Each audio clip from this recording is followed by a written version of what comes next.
Восток-СОС – это организация, которая с 2014 года занимается гуманитарной помощью на востоке Украины. Помимо гуманитарной помощи у нас открылось много других направлений. Образовательное направление – это разные мероприятия, тренинги, воркшопы для школ, для разного рода активистов. Мы сотрудничаем с Европейской комиссией, которая дала возможность нам по программе UA Volunteers приглашать на работу волонтеров из всей Европы, которые приезжают волонтерить в Северодонецк и работают на базе нашего офиса. У нас уже было 6 волонтеров из других стран. Например, наша коллега Юлия, которая прибыла из Дании, она была на позиции коммуникационщика, но проработав полгода, она решила остаться в организации и дальше, уже вне этой программы, и теперь она сотрудник нашей организации, наша коллега. Алехандро, наш волонтер из Испании, занимается образовательным направлением. Он работает учителем в школах, ведет клубы языковые в офисе и также занимается блогингом.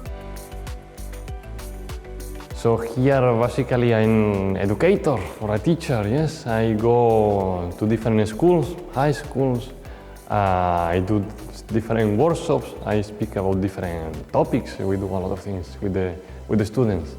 And also I do workshops here in the office mostly for adults,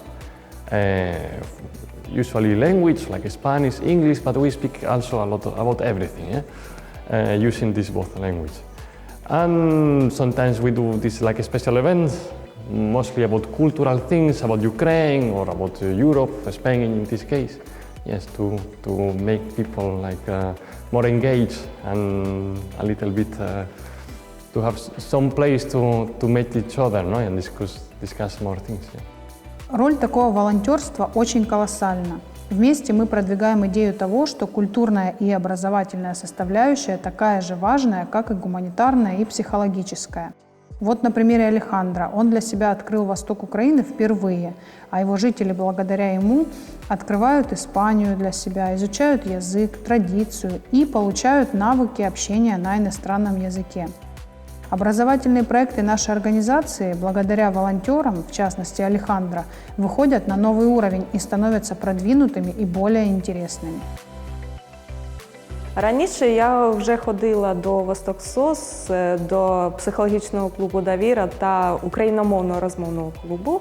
А потім я побачила, що є такий волонтер Алехандро із Іспанії, і він набирає іспаномовний клуб, тому я вирішила поширити свої знання із іспанської та англійської мов.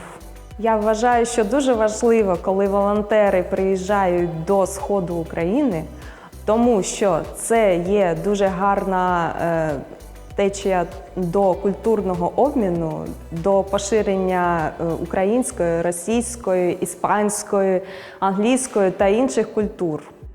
Now it's more important than ever to be open to the world, especially where people need help, support and understanding. Volunteers alone cannot solve all the problems, but we open our eyes and we help people to be heard.